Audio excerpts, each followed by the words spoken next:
The Tulane story would not be complete without recognizing the many people from diverse backgrounds who made a lasting impact on Tulane University.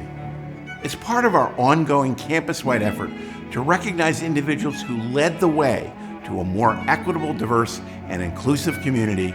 The Offices of Multicultural Affairs, Gender and Sexual Diversity, and Religious Life have been named the Carolyn Barber-Pierre Center for Intercultural Life in honor of one of our most impactful and beloved Tulanians, Carolyn Barber-Pierre.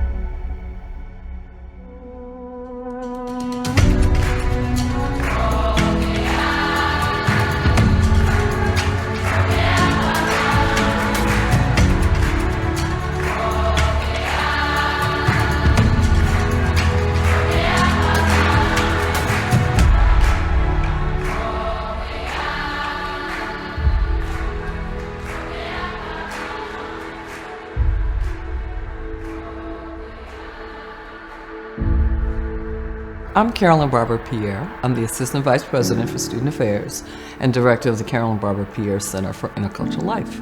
I originally grew up in New York. During the Civil Rights Movement, my father was a member of the A. Philip Randall Brotherhood of Pullman Porters, and my mom was a World War II vet, in the first integrated, an all-black women's infantry. And they raised me to always look outside the box, always challenge what is right. Meeting Carolyn and just getting a vibe for how she did business at Tulane, I felt like she was one of the most ethical leaders on campus, and that she really wanted to see an increase in not only diversity, but an increase in equitable outcomes for students, and it really resonated with me. Miss Carolyn is magnetic. She draws people to her. She brings people in. She creates community. She meets needs. I came to Tulane, and one of the first interactions I had was with Miss Carolyn. From there, I've kind of known what it felt like, at least, to meet Superwoman, someone who's not only talking the talk, but walking the walk as well. I guess my journey started even before I came to Tulane, because I came to New Orleans in 1982 as the Assistant Dean of Students at Dominican College, which is right across the way.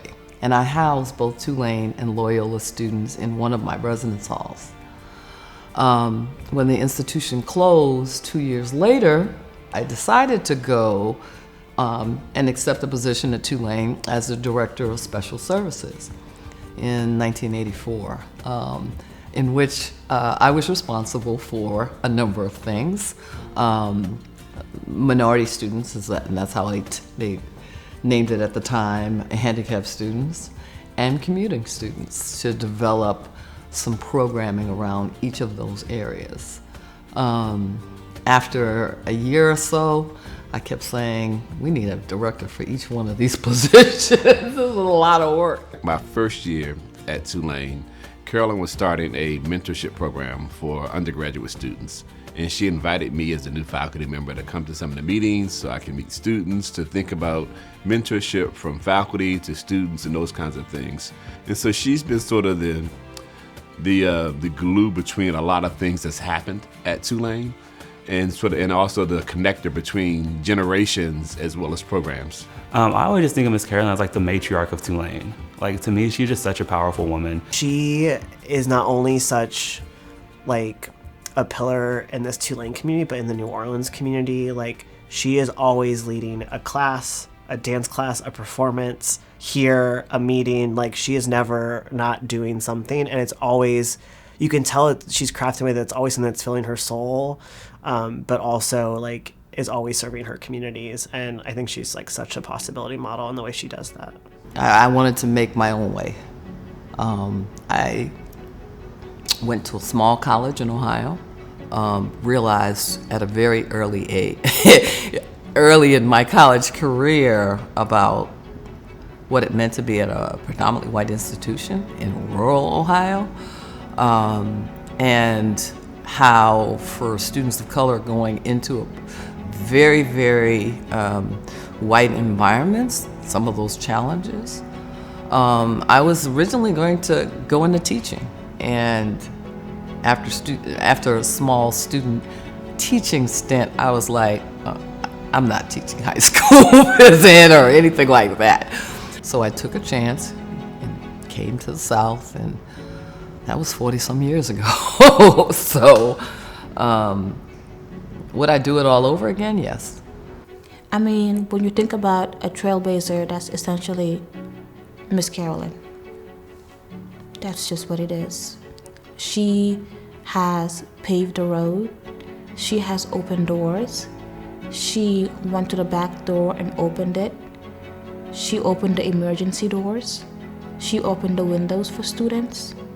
I mean, that's what a trailblazer does. She makes sure that everyone who passes through her office makes it out of Tulane and makes it out of Tulane successfully. She's the one that comes to you at your senior year and says, so what are your plans? And my plan was, I have no plans. And her response was, well, we gotta get you some plans. I can go on and on with alum who we've been able to work with, I've been able to work with over the years, and have some small impact in their perspective of why diversity matters, why these issues matter, to the point where they're doing some amazing things. So I hope my impact and my legacy continues. This means, and then to have my name on a center as a staff person, as an African American woman, as a first-gen college student, is beyond my wildest dreams. I am just so proud. Yeah, it's kind of weird, but I'm always, it's always good to get your flowers before than after.